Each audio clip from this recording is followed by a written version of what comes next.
না sir, police কেন আমার ভাইয়ের পিছু লেগেছে।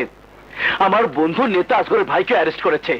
আমার মন বলছে স্যার, রাজনৈতিক কোন স্বার্থ হাসিল করার জন্য এই সমস্ত কিছুই চাল। আমার ঘাড়ে পা দিয়ে আপনাকে আপনার চেয়ার থেকে ফেলে দিতে চাইছে ওই। এখন কি করা যায় বলে মনে করেন আপনি সওদাগর?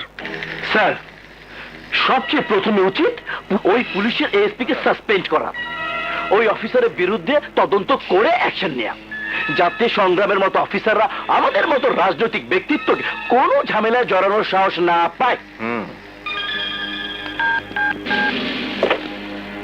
হ্যালো, এএসপি সংগ্রাম এসেছে, send him in.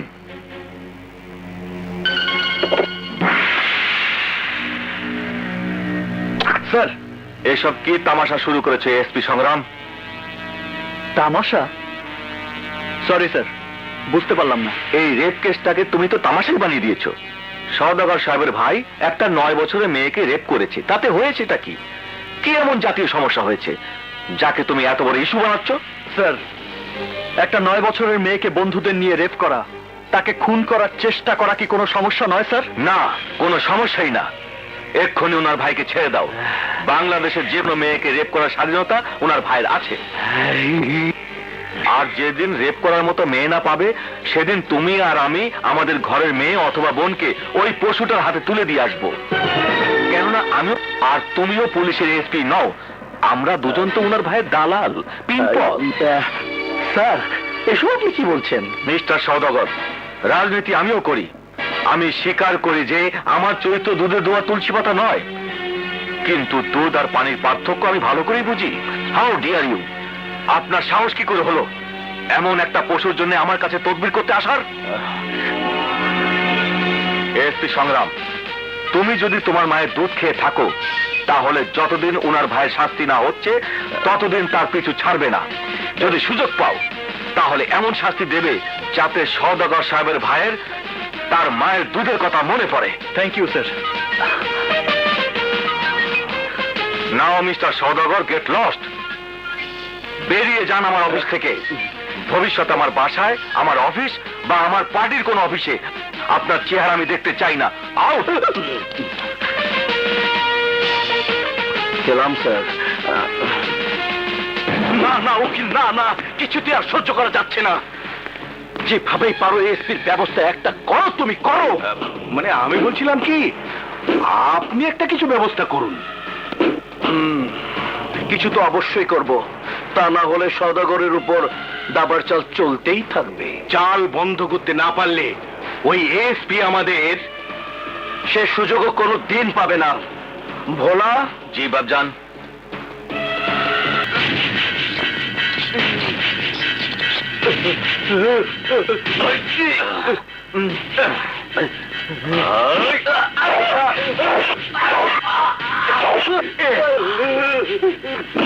Cash Babul, আজ শুধু তোর শরীরে আঘাতের চিহ্ন এঁকে দিলাম। ভবিষ্যতে যদি আর কোনোদিন আমার এলাকায় চাঁদাবাজি করতে আসিস, তাহলে তোকে জিন্দা কবর দিয়ে দেবো। কিরে বলো তুই? বাজান তোমারে খবর পাঠাইছে। উনি কোথায়? ওনার রেস্টুরেন্টে।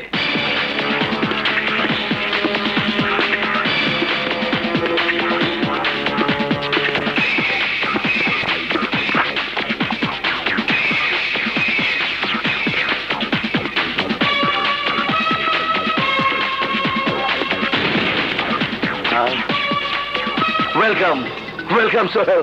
আরে বসো।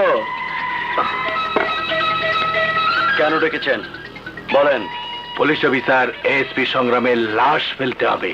কঠিন কাজ, দাম বেশি পড়বে। টাকা কোনো সমস্যা না। কত টাকা চাই? 1 লাখ। ওকে অগ্রিম দিয়ে দাও। এই নাও 50,000 অ্যাডভান্স। বাকিটা কাজ হবার পর।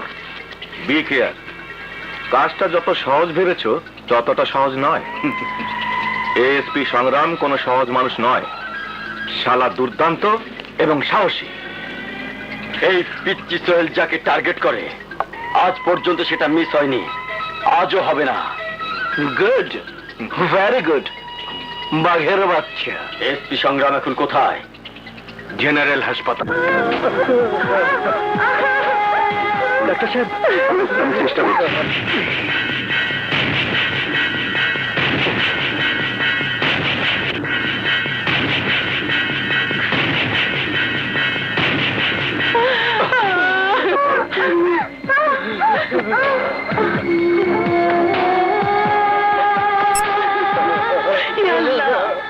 তোমার দিলে কি রহম নাই? কেন আমার মাইয়াটার এত কষ্ট দিতে? এর দিয়ে তুমি আমারে তুইলা নাও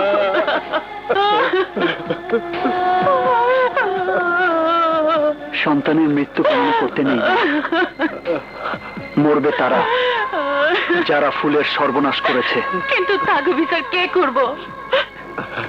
পুলিশের জজ ঘুষ খায়া সব উল্টা পাল্টা করে দিব। ওই সওদাগর সন্ত্রাসীকে দিয়া ভয় দেখাইয়া আমাকে কেস তুলে দিতে বাধ্য করব। সেই সুযোগ ওরা কখনোই পাবে না। এই এএসপি সংগ্রাম যতদিন বেঁচে আছে ততদিন আপনাদের কোনো ভয় নেই। আপনি তো আমাকে আপন কেউ না, আপনি আমাকে লাগে এত কিছু করবেন, আমরা আমরা টাকা পয়সা দিবা পারুম না। টাকা পয়সা আমি জানি পুলিশরা ঘুষ খায়, কিন্তু আমিও প্রমাণ করে দেব সব পুলিশ অফিসার ঘুষ খায় না। ফুলের উপর যারা পাশবিক নির্যাতন চালিয়েছে তাদেরকে ফাঁসির দড়িতে ঝুলানোর জন্য যদি আমার মৃত্যুও হয় তবু আমি পিছপা হব না।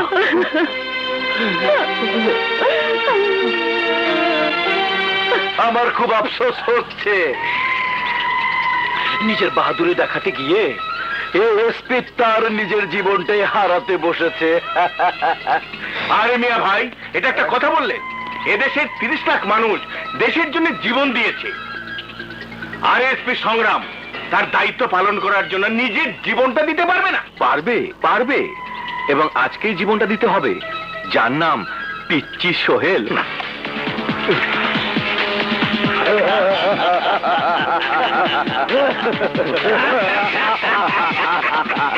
আরে বাঘের বাচ্চা, লাশটা দাফন করে দিয়ে এসেছো তো?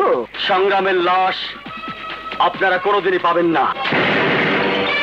এই, তুই টাকা নিয়েছিস সোহেল? এই নে তোর টাকা। আর একটা কথা মনে রাখিস, এই পিচ্চি সোহেল কখনো সৎ মানুষের জীবন কেড়ে নেয় না। সংগ্রাম সেই মানুষ যে মানুষের বিপদে নিজের জীবন পর্যন্ত দিতে পারে। মানে? সংগ্রাম বেঁচে থাকবে কারণ ফেরেশতার মতো একজন মানুষ কারো হাতে খুন হতে পারে না। আরে দাদা, তুই না মারলে অন্য কেউ মারবে।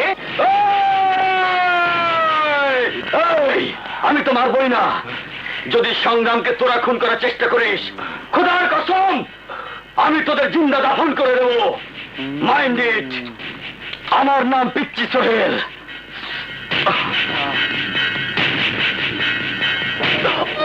সোহেল, না, আমি তোকে কোথাও যেতে দেব না।